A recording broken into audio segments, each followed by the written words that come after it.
in the main cities.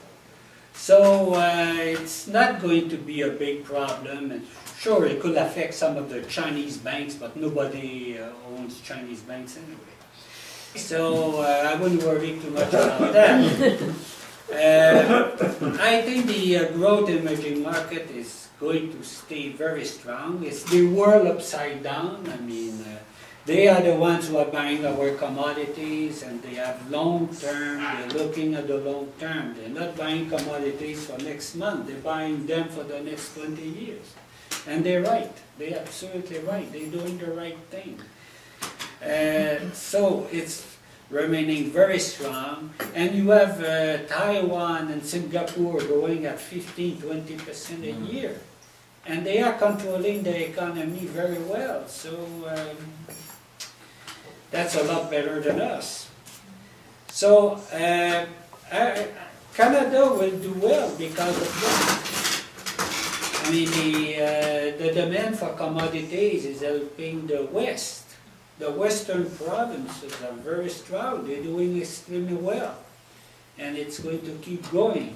As far as the Canadian dollar, the problem with the Canadian dollar is that we're trying to keep it below 100, below parity. And the government is doing a good job of that, and a big job, because they don't want the Canadian dollar to go to 105. So that's not a... I mean, if you're an investor, it's not a bad idea to hedge your US investments with the Canadian dollar. Australia! My God, I was a big man on Australia. I talked a lot about Australia, but now they have an outstanding flood.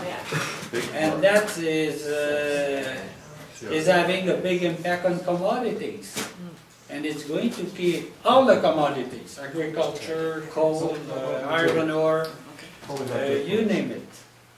So this is, you know, le malheur des uns fait le bonheur des autres. So it's good for Canada. So I don't see any problems. And every time I open TV, about every day I hear somebody who comes on TV and says, beware because things are not going well in China.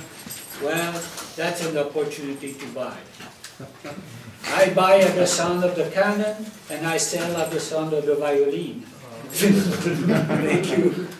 Thank you. That's very good.